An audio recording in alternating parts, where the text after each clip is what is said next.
പരസ്യമായി നടുറോഡിൽ ലഹരി വിൽപ്പന. സൗത്ത് കളമശ്ശേരി ദേശീയപാതയിൽ ആലുവ ഭാഗത്തേക്ക് പോകുന്ന KSRTC ബസ് കാത്തിരിപ്പ് കേന്ദ്രത്തിന് സമീപം ആൾക്കൂട്ടത്തിരക്കിനിടയിൽ നിന്നും അല്പം മാറി നിന്ന് അന്യസംസ്ഥാനക്കാരിൽ നിന്നും അന്യസംസ്ഥാന തൊഴിലാളികൾക്ക് പരസ്യമായി നടുറോഡിൽ ലഹരി വിൽപ്പന നടത്തുന്നു. ഇരുട്ടിന്റെ മറവിൽ മാത്രമല്ല, നല്ല പകൽ വെളിച്ചത്തിലുമുണ്ട് കളമശ്ശേരിയിലെ വിവിധയിടങ്ങളിൽ ലഹരി വസ്തുക്കൾ വിൽപ്പന. ഇങ്ങനെ നഗരത്തിലെ തിരക്കേറിയ സ്ഥലങ്ങൾ കേന്ദ്രീകരിച്ച് ലഹരി വിൽപ്പന നടത്തുന്നത് പുതിയ തന്ത്രമാണ്.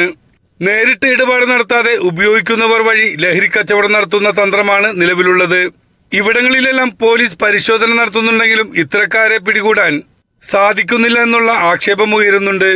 കളമശ്ശേരിയുടെ വിവിധ ഭാഗങ്ങളിൽ ലഹരി വിൽപ്പന വർദ്ധിക്കുകയാണെന്ന് നാട്ടുകാർ ആരോപിച്ചു. ഇത്തരക്കാരെ പോലീസ് പിടികൂടി ജയിലിലടച്ചാലും ജയിലിൽ നിന്നിറങ്ങി ഇവർ വീണ്ടും ലഹരി കച്ചവടവുമായി മുന്നോട്ടു പോകുന്നു. ശക്തമായ ശിക്ഷാ നടപടി സ്വീകരിക്കാത്തതാണ് ഇത്തരക്കാർ വീണ്ടും ഇതിലേക്ക് തന്നെ പോകുന്നതെന്ന് നാട്ടുകാർ പറഞ്ഞു.